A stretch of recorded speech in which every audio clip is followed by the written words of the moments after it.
শুভেচ্ছা, স্বাগত মাছরাঙা নিউজ শোতে। সাথে আছি আমি সুমাইয়া সাজ্জাদ। এই আয়োজনে দিনের গুরুত্বপূর্ণ সংবাদের পাশাপাশি থাকবে রাজধানীর বাইরের আপডেট। এছাড়া থাকছে বাণিজ্য ও ক্রীড়া সহ আন্তর্জাতিক নানান খবর। প্রথমেই সারাদিনের নিউজ আপডেট। শারদীয় দুর্গাপূজার মহানবমী আজ। রাজধানীর ঢাকেশ্বরী মন্দিরে সকাল থেকে ছিল মহানবমীর বিহিত পূজা, তর্পণে দুর্গার মহাস্নান এবং ষোড়শ উপাচারে দেবী দুর্গার পূজা। একদিন পরে বিসর্জনের মধ্য দিয়ে বিদায় নেবেন দেবী দুর্গা, ফিরে যাবেন কৈলাসে। সে কারণে ভক্ত দর্শনার্থীদের মনে এরই মধ্যে বাজছে বিষাদের সুর। মহানবমীতে অঞ্জলি দিয়ে ভক্তরা দেশ ও জাতির কল্যাণ কামনা করছেন। দুদিন ছুটি থাকায় আনন্দে পূজায় অনেকটা বেড়েছে এমন মতামত কারো কারো। সন্ধ্যায় মণ্ডপে মণ্ডপে থাকবে কীর্তন ও আরতি প্রতিযোগিতা। দর্শক, রাজধানীর বনানী পূজা মণ্ডপ থেকে যোগ দিচ্ছেন সিনিয়র রিপোর্টার মাহমুদুল হাসান। মাহমুদ, ভক্তদের উপস্থিতি কেমন দেখছেন?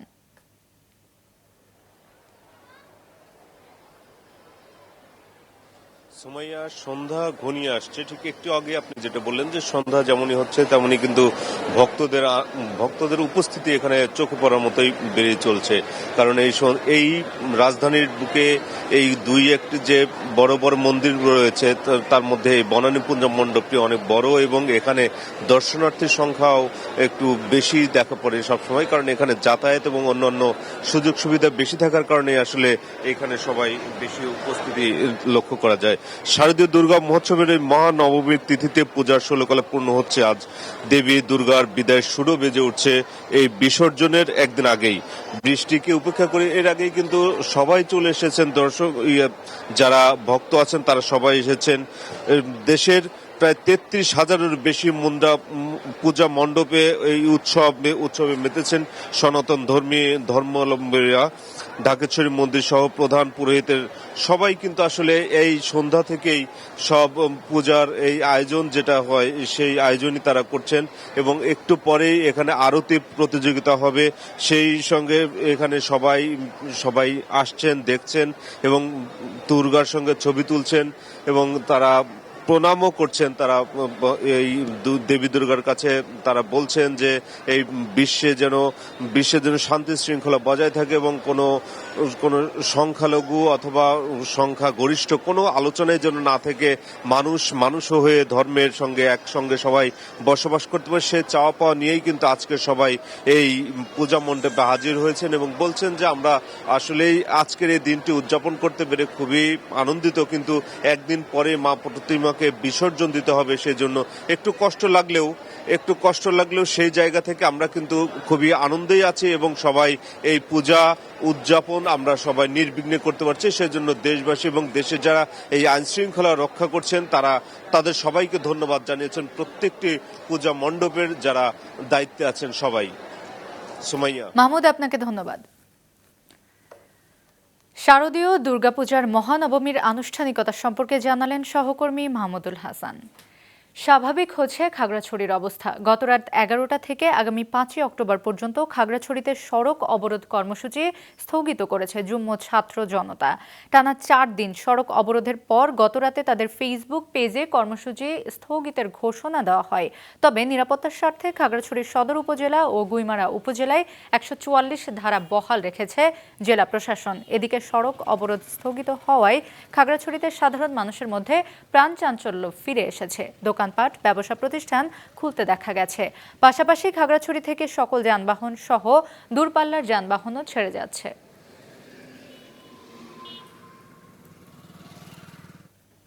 আওয়ামী লীগের কার্যক্রমের নিষেধাজ্ঞা সহসাই তুলে নেওয়ার সম্ভাবনা নেই, জানিয়েছেন আইন উপদেষ্টা ডক্টর আসিফ নজরুল।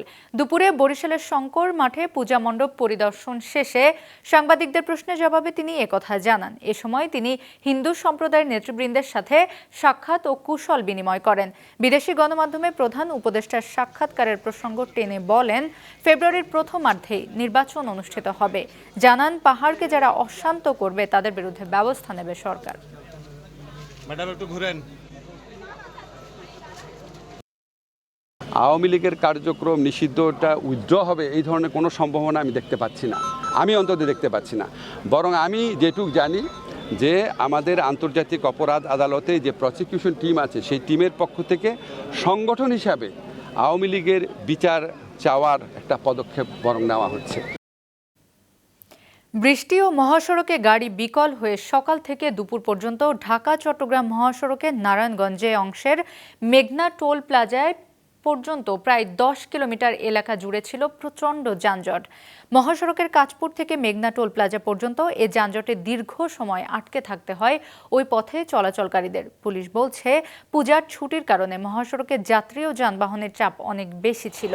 এতে মেঘনা টোল প্লাজায় বাড়তি সময় লেগেছে। দুপুরের পর থেকে ওই পথে জট কিছুটা কমে এসেছে। এদিকে বৃষ্টির কারণে সিলেট মহাসড়কের বিভিন্ন গর্তে পানি জমে যান চলাচলের গতি ধীর হয়ে পড়েছে। মহাসড়ক দুটিতে যানবাহনের স্বাভাবিক গতি ফিরিয়ে আনতে কাজ করছে পুলিশ। সুন্দরবনের খালে মাছ ধরতে গিয়ে কুমিরের আক্রমণে প্রাণ হারিয়েছে সুব্রত নামের এক জেলে। 7 ঘন্টা শ্বাসরুদ্ধকর চেষ্টায় উদ্ধার করা হয়েছে ওই জেলের মরদেহ। বন বিভাগ ও জেলেরা জানায়, গতকাল সুন্দরবনের খাল থেকে কাঁকড়া ধরতে যায় 5 জেলে। ফেরার পথে করমজল খাল সাঁতরে পার হওয়ার সময় কুমিরের আক্রমণের শিকার হন সুব্রত।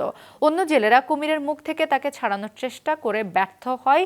পরে সুব্রতকে উদ্ধারে যোগ দেয় বন বিভাগ কর্মী ও স্থানীয়রা। কুমিরটি সুব্রতকে মুখে নিয়ে কয়েকবার ভেসে ওঠে খালের বিভিন্ন স্থানে। রাত 10টার দিকে খালের পানি কমলে কুমিরটিকে ধাওয়া করা হলে সুব্রতকে ছেড়ে চলে যায় সেটি।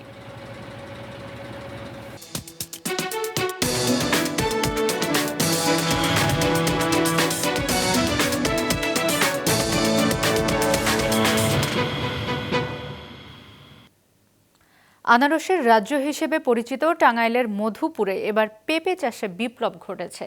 এবছর উপজেলায় বিগত বছরের থেকে প্রায় দ্বিগুণ পেঁপে চাষ হয়েছে। চলতি মৌসুমে মধুপুরের 1056 হেক্টর জমিতে পেঁপের আবাদ হয়েছে। টাঙ্গাইল প্রতিবেদক তুহিন খানের পাঠানো তথ্যচিত্রে ডেস্ক রিপোর্ট।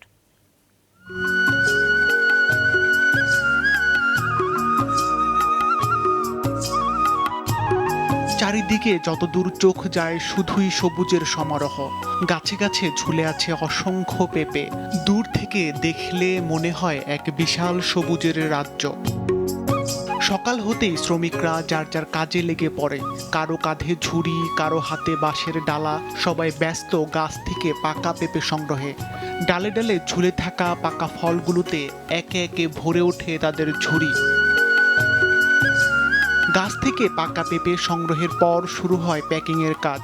শ্রমিকেরা প্রতিটি পেঁপেকে কাগজে যত্ন করে মুড়িয়ে প্যাকিং করে। থরে থরে সাজানো পেঁপেতে ভরে ওঠে তাদের ঝুড়ি। এরপর সেই সুমিষ্ট পেঁপেগুলো ছড়িয়ে পড়ে দেশের নানা প্রান্তে। আনারসের জন্য বিখ্যাত টাঙ্গাইলের মধুপুরে নীরবে পেঁপে চাষের বিপ্লব ঘটেছে। এবার জেলার 1056 হেক্টর জমিতে পেঁপে চাষ করেছেন কৃষকরা। তবে তাদের অভিযোগ, শহরে প্রতি কেজি পেঁপে 150 থেকে 200 টাকা দরে বিক্রি হলেও তারা পান মাত্র 40 টাকা। তারপরও এবার ফলন ভালো হয়, লাভের আশা করছেন তারা। 3 বিঘা জমিতে আমি পেঁপে চাষ করছি, সাথী ফসল হিসাবে এখানে আদা দিয়েছি। মোটামুটি ইনশাআল্লাহ এর থেকে ফলন অনেক ভালো। যদি প্রাকৃতিক কোনো দুর্যোগে যদি ক্ষয়ক্ষতি না হয়, তাই আপনার পেঁপে মধ্যে ভালো লাভ থাকে। বিভিন্ন জায়গা থেকে ব্যাপারী আসে আমাদের এখানে, এসে প্রতি গাছ হিসাবে আর কি 1800 বা 1200 এরকম ধরে কিনে নিয়ে যায়।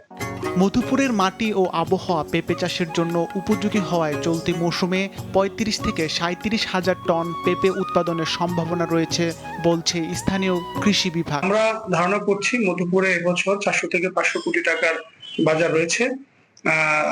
আমি এবং আমাদের কৃষি সম্প্রসারণ অধিদপ্তর কর্মকর্তা যারা আছেন তারা কিন্তু এই পেঁপে চাষের জন্য নিত্য নতুন জাতগুলো সম্প্রসারণের জন্য প্রয়োজনীয় দিক নির্দেশনা দিয়ে যাচ্ছে। মধুপুরে পেঁপে চাষের উপযুক্ত পরিবেশের কারণে গত বছরের তুলনায় এবার পেঁপে চাষের পরিমাণ প্রায় দ্বিগুণ পরিমাণে বৃদ্ধি পেয়েছে। কৃষকরা প্রত্যাশা করছেন ফসলের উৎপাদন ভালো হওয়ায় এবং বাজারে ভালো দাম পেলে আগামী মৌসুমেও পেঁপে চাষ আরও বাড়বে। সিফাত রহমান, মাছরাঙা, নিউজ শো।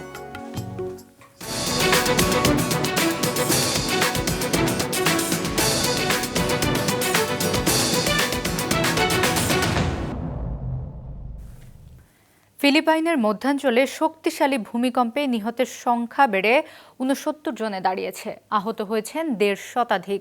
নিহতের সংখ্যা বাড়তে পারে বলে জানিয়েছে ফায়ার সার্ভিস।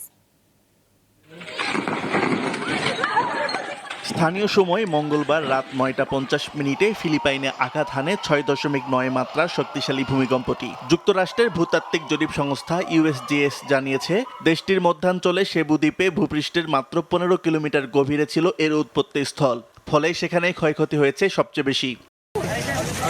উদ্ধারকারী দল জানিয়েছে এই শহরে প্রায় ৯০,০০০ লোক বসবাস করত। নিহতের সংখ্যা, ক্ষয়ক্ষতির পরিমাণ আরও বাড়তে পারে বলেও তাদের আশঙ্কা। অল্প গভীরতার ভূমিকম্প হওয়ায় ক্ষয়ক্ষতির পরিমাণও ছিল তুলনামূলক বেশি বলে জানিয়েছেন বিশেষজ্ঞরা। প্রত্যক্ষদর্শীরা জানান, ভূমিকম্পের সময় বহু ভবন দুলে ওঠে, দেয়াল ধসে পড়ে এবং কিছু এলাকায় ভূমিধসে মানুষের মৃত্যুও হয়েছে। দুর্যোগ ব্যবস্থাপনা কর্তৃপক্ষ জানিয়েছে, উদ্ধার কাজ দ্রুত গতিতে চলছে। এখন পর্যন্ত বহু মানুষকে জীবিত উদ্ধার করা হয়েছে। আহতদের স্থানীয় হাসপাতালে ভর্তি করা হয়েছে। ভূমিকম্প দুর্গত এলাকায় বিদ্যুৎ সংযোগ বিচ্ছিন্ন হয়ে গেছে এবং মোবাইল নেটওয়ার্কও ব্যাহত হচ্ছে। দেশটির রাষ্ট্রপতি ফার্দিনান্দ মার্কোস জুনিয়র এক বিবৃতিতে একে জাতীয় দুর্যোগ বলে উল্লেখ করেছেন। নিহতদের পরিবারের প্রতি শোক জানিয়ে দ্রুত উদ্ধার ও পুনর্বাসন কার্যক্রম চালানোর নির্দেশ দিয়েছেন। এছাড়া সবচেয়ে বেশি ক্ষতিগ্রস্ত অঞ্চল সেবুর প্রাদেশিক সরকার জানিয়েছে, পৌর প্রদেশটি এখন দুর্যোগপূর্ণ। সেখানে সব ধরনের শিক্ষা প্রতিষ্ঠানের কার্যক্রম বন্ধ করা হয়েছে। আরও অনেক শহরে দুর্যোগ ঘোষণা করা হয়েছে। এর মধ্যে রয়েছে বোগো, সান রেজিমিও, তাবুয়েলান এবং মেডিলিন। 4টি এলাকাতেই ভূমিকম্পে মৃত্যুর খবর পাওয়া গেছে। এছাড়া আশেপাশে বেশ কয়েকটি শহরে টেলিযোগাযোগ বিচ্ছিন্ন হয়ে পড়েছে। ফিলিপাইন প্যাসিফিক রিং অফ ফায়ারের অংশ হওয়ায় এখানে প্রায়ই ভূমিকম্প এবং অগ্ন্যুৎপাতের ঘটনা ঘটে থাকে। গেল ২০১৯ সালে একাধিক প্রাণঘাতী ভূমিকম্পে দেশটিতে ব্যাপক ক্ষয়ক্ষতি হয়েছিল। আসিফ আল আমিন, মাছরাঙা, নিউজ শো। ১৯৬৯ সালে মানুষ প্রথমবার পা রেখেছিল চাঁদে। সেই ঐতিহাসিক অভিযানের পর প্রায় ৫ দশক কেটে গেছে। এখন আবার নতুন এক যুগের সূচনা করেছেন নাসার আর্টেমিস প্রোগ্রাম। তবে শুধু গবেষণা নয়, এবার লক্ষ্য আরও বড়, দীর্ঘমেয়াদী বসতি স্থাপন, চন্দ্র অর্থনীতি গড়ে তোলা, এমনকি ভবিষ্যতের মঙ্গল অভিযানের প্রস্তুতিও এটি। News show report. আর্টেমিস মিশনের মূল লক্ষ্য চাঁদের দক্ষিণ মেরু। বিজ্ঞানীদের ধারণা, এখানে লুকিয়ে আছে বরফের ভাণ্ডার। সেই বরফ গলিয়ে পাওয়া যাবে পানি, যা থেকে হাইড্রোজেন ও অক্সিজেন আলাদা করে তৈরি করা যাবে জ্বালানি। অর্থাৎ চাঁদ নিজেই হয়ে উঠতে পারে ভবিষ্যতের space refuelling station. Apollo mission নেমেছিল চাঁদের বিষুবীয় অঞ্চলে। এবার আমরা যেতে চাই দক্ষিণ মেরু এলাকায়। এটা পুরোই আলাদা একটি ব্যাপার। আমরা সেখানে জমাট বাঁধা পানি পেলেও পেতে পারি, আবার লম্বা সময় এমন একটি জায়গায় থাকা ও কাজ করার অভিজ্ঞতাও হবে, যেসব অভিজ্ঞতা ভবিষ্যতে মঙ্গল অভিযানে আমাদের কাজে লাগবে।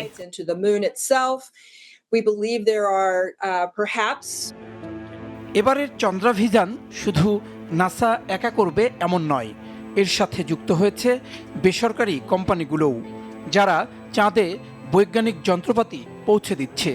তারা বলছে, চাঁদ থেকে মঙ্গলমুখী কার্গো পাঠানো অনেক সহজ হবে, কারণ সেখানকার মাধ্যাকর্ষণ পৃথিবীর 6 গুণ কম। শুধু পানি নয়, হিলিয়াম-3 নামের এক দুর্লভ উপাদানের ব্যবসায়িক সম্ভাবনাও আছে। কোয়ান্টাম কম্পিউটিং ও ভবিষ্যতের নিউক্লিয়ার ফিউশন জ্বালানির জন্য হিলিয়াম-3 জরুরি। মার্কিন কোম্পানি ইন্টারলুন এরই মধ্যে পরিকল্পনা করছে কিভাবে চাঁদ থেকে এই সম্পদ আহরণ করে পৃথিবীতে আনা যায়। আগামী ৫-৭ বছরে আমরা চাঁদে গিয়ে হিলিয়াম-3 সংগ্রহ করে পৃথিবীতে আনতে চাই, যার প্রতি কেজির দাম পড়বে $2 কোটি। পরে সেখানে পানি ও অন্য দুর্লভ খনিজ পাওয়া গেলে তা চন্দ্র অর্থনীতির ভিত মজবুত করতে সহায়ক হবে এবং আমাদের প্রতিষ্ঠানটি সেই সাপ্লাই চেনের হাল ধরবে। তবে প্রশ্ন উঠছে, চাঁদ কি কেবল সম্পদের খনি, নাকি এর সাথে মানুষের সংস্কৃতি, বিশ্বাস আর আধ্যাত্মিকতাও জড়িত? গবেষকরা বলছেন, এভাবে চাঁদের বাণিজ্যিকীকরণ হলে বিশ্বের নানা সংস্কৃতির পবিত্রতা আঘাতপ্রাপ্ত হতে পারে। এখন আমরা চাঁদকে যেভাবে দেখি, ভবিষ্যতে তা অবশ্যই থাকবে না। আমরা শুধু নাসার ভবিষ্যৎ চন্দ্রাভিযানের নিশ্চয়তা তৈরি করতে চাইছি না, আমরা একটি চন্দ্র অর্থনীতি তৈরির পথে এগুচ্ছি। বিপুল খরচ, বাণিজ্য ও ভূরাজনীতির জটিল সমীকরণ পেরিয়ে আর্টেমিস মিশন এগিয়ে চলেছে। আগামী 2026-এ চাঁদ প্রদক্ষিণ করবে মানুষবাহী আর্টেমিস 2, আর 2027-এ পরিকল্পনা রয়েছে চাঁদের দক্ষিণ মেরুতে মানব অবতরণের। একসময় যেখানে চাঁদ ছিল মানব স্বপ্নের প্রতীক, সেখানে এখন গড়ে উঠতে চলেছে নতুন অর্থনীতি, নতুন প্রতিযোগিতা আর ভবিষ্যতের মহাকাশ যাত্রার ট্রানজিট হাব। জাহেদ সেলিম, মাছরাঙা news show.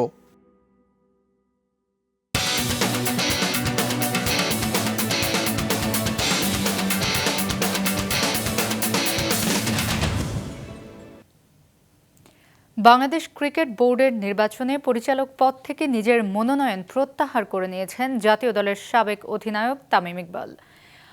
Old DOHS sports ক্লাবের কাউন্সিলর হিসেবে এবার বিসিবি নির্বাচন করার কথা ছিল তামিম ইকবালের।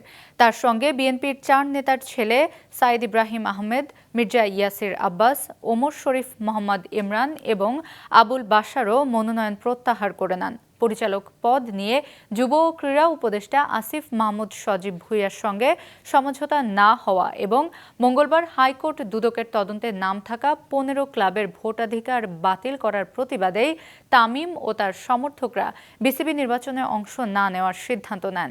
বিসিবি নির্বাচন হওয়ার নির্ধারিত তারিখ 6 অক্টোবর।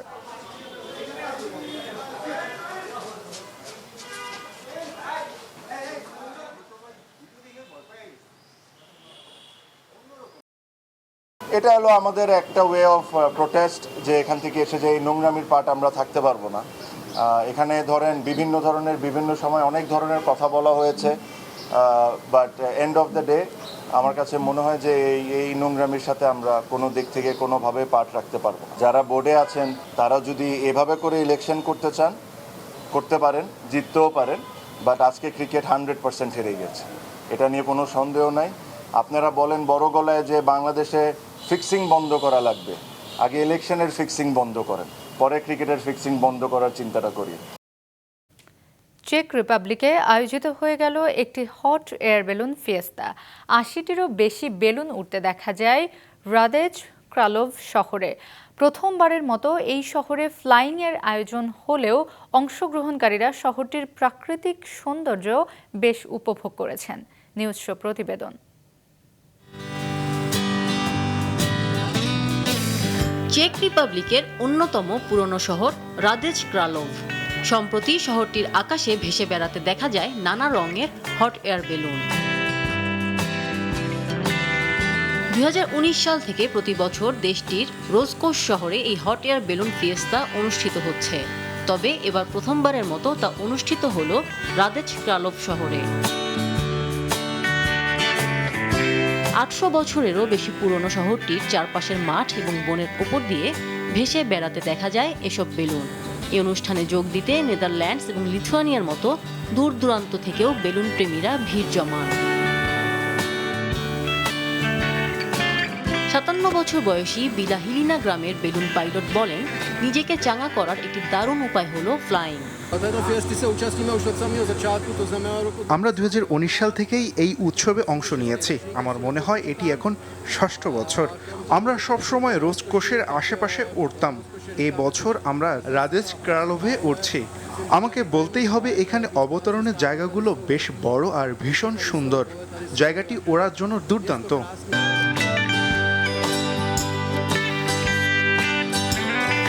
আয়োজকরা বলছেন, চেক রিপাবলিকের ইতিহাসের বৃহত্তম হট এয়ার বেলুনের আয়োজন ছিল এটি। এবারে বেলুন ফিয়েস্তায় অংশ নেয় 80টিরও বেশি বেলুন। আমিনা লুসি, মাছরাঙা নিউজ শো। এই ছিল আজকের মতো। আমাদের পরবর্তী সংবাদ সন্ধ্যা 7টায় দেখার আমন্ত্রণ রইল।